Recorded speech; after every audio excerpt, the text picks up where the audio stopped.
একেবারে ভাঙড়ে কিন্তু কাদা ছড়াছড়ি রাজনীতি হচ্ছে, কখনো বা আরাবুল ইসলামকে প্রকাশ্য দেখা যাচ্ছে, আবার কখনো বা কাইজার আহমদকে দেখা যাচ্ছে। এই যে কাদা ছড়াছড়ি রাজনীতি কি বলবেন? দেখুন, বর্তমানে আরাবুল ইসলাম একজন বহিষ্কৃত নেতা ভাঙড়ে। তিনি চাইছেন, কারণ তানার অত্যাচার তো গোটা ভাঙড়বাসী সহ্য করেছে।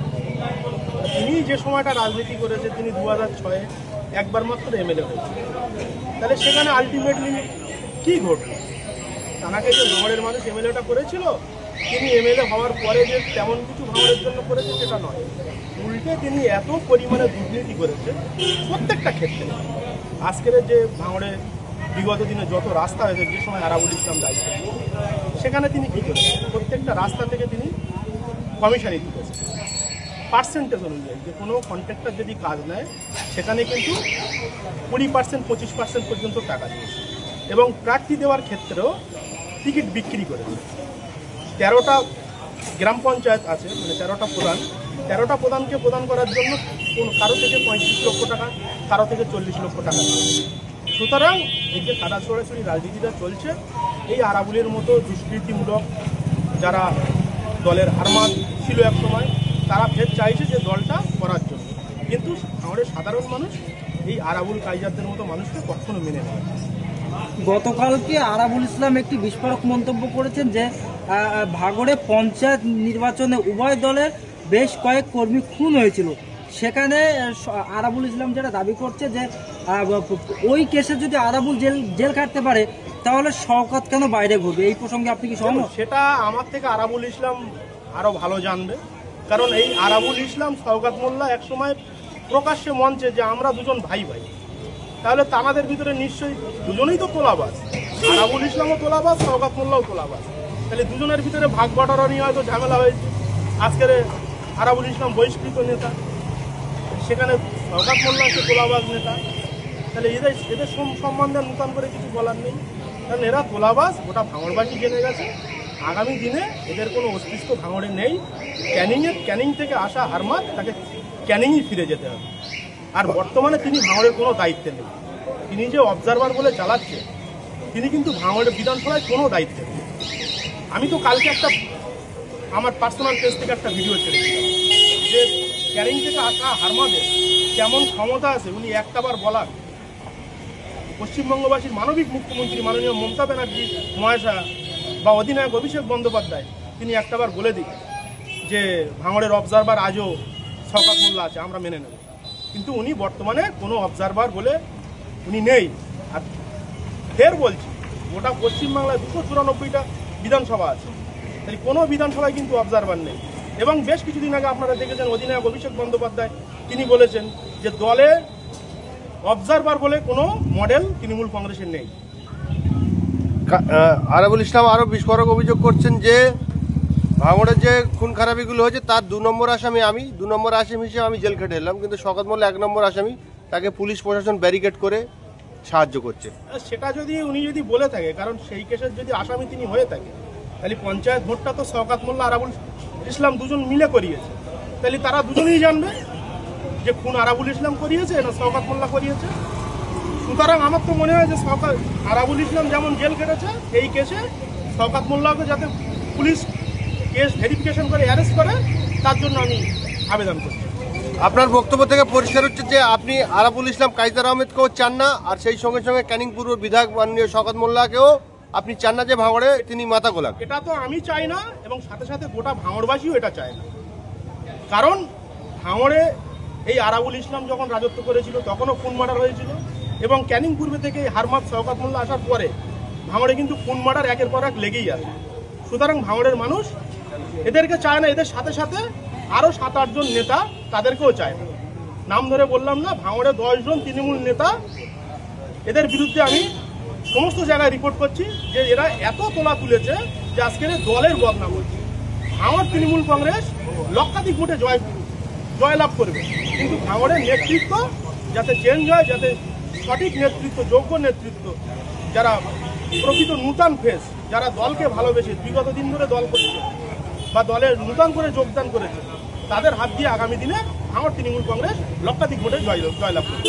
আপনি যেমন বলছেন যে শওকত মোল্লা বহিরাগত, তাকে চলে যাওয়া উচিত, তো আপনি যার নেতৃত্বে লড়তে চাচ্ছেন, যার নেতৃত্বে আপনি এগিয়ে যাচ্ছেন ভাঙড়ে, তিনি তো আরো দূরে ফলতার জাহাঙ্গীর, তিনি এসে কতটা সুযোগ করতে পারবে ভাঙড়ের মানুষ? এখানে দেখুন, দল কিন্তু সবাই জাহাঙ্গীর, মাননীয় জাহাঙ্গীর খান মহাশয় করছে, দল সবাই করছে, সেক্ষেত্রে আমিও দল করছি। এই নয় যে আমি শুধুমাত্র জাহাঙ্গীর খানকে ধরে রেখে দিয়েছি, এখানে কিন্তু দল সিদ্ধান্ত করবে। গোটা পশ্চিমবঙ্গের মানবিক মুখ্যমন্ত্রী মাননীয় মমতা ব্যানার্জি মহাশয়া এবং অভিষেক বন্দ্যোপাধ্যায় ঠিক করবে যে ভাঙড়ে কারা রাজ করবে বা কারা ভাঙড়ের সংগঠনটা চালাবে। সেক্ষেত্রে নিশ্চয়ই আমাদের জাহাঙ্গীর খান মহাশয়ের সঙ্গে আমার সেই ধরনের কথোপকথন চলছে। জাহাঙ্গীর খান মহাশয় তিনি তো মানে একজন গরিব ও অসহায় মানুষের কণ্ঠস্বর। আমরা তো চাই যে আগামী দিনে জাহাঙ্গীর খান মহাশয় যেভাবে আমাদের দক্ষিণ চব্বিশ পরগনা জেলা সভাপতি হয়েছে, তিনি ভাঙড়ে আসুক এবং তাকে আমরা ফুল মিষ্টি দিয়ে তাকে বরণ করে হাজার হাজার মানুষ তাকে ভাঙড় বিধানসভায় আমরা স্বাগত জানাবো। ভাঙড়ের মানুষ ইতিমধ্যেই বলছেন আমাদের কর্মক্ষেত্রে বিভিন্ন জায়গায় যেতে হয়, ভাঙড়ের মানুষ ইতিমধ্যেই বলছে যে রবিকুল কি নেতা হবে সে তো এখন ভাঙড়ে আসতে পারে না। না, আমি তো ভাঙড়েই আছি, আপনারা দেখছেন। এর আগের দিন আপনারা হাতি চালাতে এসছেন। কারণ আমি যে দলটা করছি এখানে কিন্তু মূল কিন্তু আমার হচ্ছে যে আমার লড়াইটা হলো দুর্নীতির বিরুদ্ধে। তাহলে সেখানে কিন্তু আমি যারা প্রকৃত তোলাবাজ নেতা, যারা দিনের পর দিন গোটা বিধানসভা জুড়ে তোলা তুলেছে এবং তারা আজ পর্যন্ত গরিব মানুষের পাশে দাঁড়ায়, সুতরাং তাদের বিরুদ্ধে কিন্তু আমার লড়াই, যার জন্য আমার একটা পার্সেন্টের শত্রু হয়ে গেছে। রাজনীতি করতে গেলে যেটা হয়, আজকের আমার সরকারি সিকিউরিটি অ্যালার্ট হয়নি এখনো পর্যন্ত, তাহলে সরকারি সিকিউরিটি যখন অ্যালার্ট হবে তখন আমি দিনে দুপুরে সবসময় প্রোগ্রাম করবো। আপনারা দেখেন একাধিক প্রোগ্রাম করেছি, আজ থেকে তো রাজনীতিটা করছি না। আমি ভাঙড়ে 8 বছর আমি বিরোধী চেয়ারম্যান ছিলাম জাতীয় কংগ্রেস থেকে এবং ভাঙড় 2-এর ব্লক কংগ্রেস সভাপতি ছিলাম। এর আগে আমি হাজার হাজার আন্দোলন করেছি। সুতরাং আজকের যে আমি তৃণমূল দলটা করছি, তাহলে সেখানে যেমন আর নেতারা যেমন সিকিউরিটির আওতায় আছে, তাহলে সেরকম সিকিউরিটি থাকলে তাহলে আমি প্রকাশ্যে আমি সব মিটিং মিছিল করবো। তা সত্ত্বেও আমি দলের ওপর নেতৃত্বর ভরসায় আছি যে তাঁরা আমাকে কখন সেই সুব্যবস্থাটা করে দেবে বা আমি সিকিউরিটি গার্ড নিয়ে ঘুরবো, আমি একাধিক প্রোগ্রাম করব, যার জন্য আমি একটু সেফ সাইড ভাবে আছি। আর আপনারা এটাও জানেন যে আজ থেকে বেশ কিছুদিন আগে আমার উপরে খুনের চেষ্টা করা হয়েছিল এবং আমার বুকে রিভলভার দিয়ে মারা হয়েছিল। এটা তো আমি বারবার প্রেস কনফারেন্সে বলে এসেছি। আপনার শীর্ষ নেতৃত্বকে জানিয়েছেন যে আপনার হামলা হয়েছিল? হ্যাঁ, অবশ্যই জানিয়েছি যে আমাকে হামলা করা হয়েছিল এবং আমাকে যখন ওরা ধরতে পারেনি তখন আমাকে চিলেতলার যে মোড়, সেই মোড়ে আমাকে রিভলভার ছুঁড়ে এখানে মারা হয়েছিল। দাদা, ইতিমধ্যেই ভাঙড়ের যারা তৃণমূল কংগ্রেসের নেতৃত্বরা রয়েছে তারা কিন্তু মমতা বন্দ্যোপাধ্যায়ের কাছে অনুরোধ করছেন যে দিদি আপনি ভাঙড়ের দিকে নজর দিন, না হলে কিন্তু ভাঙড়ে ক্ষতি করবে শওকত মোল্লা। না, সেই নজরটা আমিও ওপর নেতৃত্বের কাছে বারবার মেসেজ করছি, বারবার জানাচ্ছি বা ফোনে কথা বলে জানাচ্ছি যে আপনারা একটু ভাঙড়ের দিকে নজর দিন। কারণ ভাঙড় আজকের এমন একটা জায়গায় চলে এসেছে যে ভাঙড়ের মানুষ শান্তিতে নেই। আজকে ভাঙড়ের যে কোনো সাধারণ যে একটা ভালো ছেলে, শিক্ষিত ছেলে যে একটা ভালো সমাজে বিয়ে করবে সেই পরিস্থিতি নেই। সাথে সাথে যারা প্রকৃত পরেশগার মেয়ে তারা যে একটা ভালো জায়গায় বিয়ে করবে তাদেরও সেই সম্বন্ধটা কেটে যাচ্ছে। আমি সেই দরবারটা আমিও করছি, তাদের আগে থেকে অলরেডি আমি করছি এটা, যে ভাঙড় আজ কোন জায়গায় আছে। ভাঙড়ের নেতৃত্ব দিচ্ছে শওকত মোল্লা, আপনারা বলছেন আপনারা নেতৃত্ব দেবেন, কিন্তু আপনারা ভাঙড়ের যত নেতা আছে সব এক হচ্ছে না, আরাবুল আলাদা, কাইজার আলাদা। না দেখুন, আরাবুল কাইজারের ক্ষেত্রে বলি, এনারা কাইজার হচ্ছে একজন বসে যাওয়া নেতা, আর আরাবুল ইসলাম দল থেকে বহিষ্কৃত নেতা। দল যখন তাকে 6 বছরের জন্য সাসপেন্ড করলো, কেন করেছে? দল চিন্তা ভাবনা করে করেছে যেই আরাবুল ইসলাম দিনের পর দিন তোলা তুলেছে এবং ভাঙড়কে একটা অশান্তের জায়গায় নিয়ে গেছে, যার জন্য দল তাকে বহিষ্কার করে রেখেছে। এরা চাইছে যে যেহেতু তৃণমূল কংগ্রেস দলটা এখন অতিরিক্ত শক্তিশালী, সামনে ভোট এসে যাচ্ছে, চাইছে যে যাতে দলে ঢুকতে পারে, সেটা তাদের ম্যাটার। কিন্তু আমার কাছে যতটুকু মেসেজ আছে এদেরকে দল আর ফেরাবে। কিন্তু আপনি বলেছিলেন যে জাহাঙ্গীর খানকে নিয়ে আপনি ভাঙড়ে একটা সভা করবেন, আর না এটা আমি বলেছিলাম যে এটা আমি পেন্ডিং এ রেখে দিয়েছি। এটা নিশ্চয়ই ভাঙড়ের মানুষ একটা দিনের অপেক্ষা করছে, ভাঙড়ের মানুষ সুদিন ফিরে পাবে খুব তাড়াতাড়ি। এই যে আপনি কিন্তু শওকত মোল্লার হাত ধরে তৃণমূল কংগ্রেসে যোগ দিয়েছেন, কিন্তু এখন আপনি শওকত মোল্লার বিরোধিতা করছেন বারবার। এই কথা তো আমি অনেক আগেই বলেছি আপনাদের। কারণ দেখেন, আমি কিন্তু বিপদের দিনে পাশে পাই। যখন তারা আশ্রিত তৃণমূল নেতা অদূত মোল্লা যখন আমাকে মার্ডারের চক্রান্ত করেছিল, আমাকে খুনের চক্রান্ত করেছিল, তখন কিন্তু আমি শওকত মোল্লাকে পাশে পাই।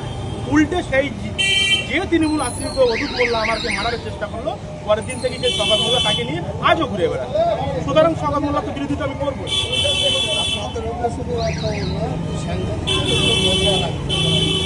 দেখুন, এটা একটা ভারতবর্ষের গণতন্ত্রের চতুর্থ স্তম্ভ হচ্ছে সাংবাদিক। আমি কালকে একটা ফেসবুক মেসেজ করেছিলাম, আমি তো একটু বাইরে ছিলাম, আমি ভাঙড়ে ফিরে এসেছি, গতকালকে রাত্রে ফিরেছি। আমি দেখলাম যে সুরাজ বলে একজন ছেলেটা খুব ভালো ছেলে, এর আগে ওর যখন হাত ভেঙে গিয়েছিল সুরাজ আমাকে ফোন করেছিল। তো করলে আমি ওকে মানে ওর পাশে দাঁড়িয়েছিলাম, ওর যথাযথ কথা শুনেছিলাম। এবং কালকেই ঘটনা ঘটার পরে আজকেও সুরাজ আমাকে ফোন করেছিল, এবং সুরাজের আমি যথেষ্ট আশ্বাস দিয়েছি যে ভাই, ভাঙড় শুধু ভাঙড় নয়, যত সাংবাদিক আছে, যারা ডিজিটাল মিডিয়া, যারা সত্যটা মানুষের সামনে তুলে ধরছে, আমি প্রত্যেকেরই পাশে আছি। সুতরাং আমি এই নক্করজনক ঘটনা যাদের দ্বারা ঘটানো হয়েছে, তাদেরকে দোষীরা যাতে কঠোর থেকে কঠোরতম শাস্তি পায়, এই আশা আমি রাখছি। আগামীকাল কাঁটাডাঙ্গায় শওকত মোল্লার নেতৃত্বে একটা বিশাল জনসভার আয়োজন করা হয়েছে, কি বলবেন? না, এটা তো আমরা অলরেডি বলে দিয়েছি যে আমার যারা সমর্থক তারা যেন মিটিংয়ে না যায়, কারণ এই শওকত মোল্লা ভাঙড়ে কোনো দায়িত্বে নেই বর্তমানে। এ সম্পূর্ণ একটা পলিটিক্যাল এবং প্রশাসনিক দিক দিয়ে একটা সহযোগিতা করে এ কিন্তু ভাঙড়ে আসছে। অ্যাকচুয়ালি কিন্তু এ ভাঙড়ের কোনো দায়িত্বে নেই। আর এ যে মিটিংগুলো করছে, এ কিন্তু সবাইকে টাকা দিয়ে তাদেরকে আনাচ্ছে। ভাঙড়ের লোক খুব কম, হাতে গোনা 200-400 লোক হয়তো ভাঙড়ের লোক আছে, যারা প্রকৃত তোলাবাজ তারা আছে। আপনি বলছেন যে শওকত মোল্লার কোনো দায়িত্ব নেই, কাইজার আরাবুল সাহেব তারাও বলছে শওকত মোল্লার এখানে কোনো দায়িত্ব নেই, অথচ শওকত মোল্লার নেতৃত্বে ভাঙড় চলছে। সেটা তো আমি বলেই দিলাম, উনি হচ্ছে ক্যানিং এর হারমাত। উনি সিপিএম থেকে আসা একজন, মানে রেজ্জাক মোল্লার পোষা ছেলে, সাত্তার মোল্লার রাইট হ্যান্ড। যাদেরকে সহযোগিতা ভাঙড়ে যারা সহযোগিতা করছে ওনাকে, আপনারা নিশ্চয়ই শুনেছেন যে নবাব ছিল, নবাব সিরাজউদ্দৌলা, তানারও কাছে কিন্তু তানারও পরাস্ত করার জন্য কিছু মির্জাফর ছিল। তাহলে এই শওকত মোল্লাকে সাথ দিচ্ছে ভাঙড়ের 10 থেকে 12 জন মির্জাফর। তাহলে আপনি কি মনে করেন যে ভাঙড়ে যারা বর্তমানে শওকত মোল্লার সঙ্গে রয়েছে তারা সবাই মির্জাফর বলতে চাচ্ছেন? হ্যাঁ, শওকত মোল্লার সঙ্গে যে কজন কম বেশি ঘুরছে, আমি নাম ধরে বলছি না, মেন 8 থেকে 10টা লিডার আছে যারা মির্জাফর, যারা তাদের সুবিধার্থে বারবার শওকত মোল্লাকে আসছে। আপনি যে একটা মন্তব্য করছিলেন সোশ্যাল মিডিয়া, দেখছিলাম যে কম্বল পাঞ্জাব থেকে নিয়ে আসা হচ্ছে, এটা যদি বলেন। এটা দেখুন, ভাঙড় বিধানসভাতে মোট ভাঙড় 1 নম্বর ব্লক, ভাঙড় 2 নম্বর ব্লক মিলিয়ে মোট 285টা বুথ আছে। 285টা বুথে দিদি কিন্তু একটা প্রকল্প রেখে দিয়েছে যে আমাদের পাড়া আমাদের সমাধান। সেখানে কিন্তু প্রত্যেকটা বুথে 10 লক্ষ টাকা করে দিয়েছে। তাহলে সেখানে কিন্তু সেই 285টা ভাঙড় 1 নম্বর ব্লক ও 2 নম্বর ব্লক মিলিয়ে 285টা বুথ থেকে 1 লক্ষ টাকা করে এই ক্যানিং থেকে আসা হারমাত তুলেছে। তাহলে টোটাল কত হচ্ছে? 2,85,00,000 টাকা। সেই টাকাটা দিয়ে পাঞ্জাব থেকে কম্বল আনাচ্ছে। এটা একদম নিট অ্যান্ড ক্লিন খবর, সেটাই আমি তুলে দেবো।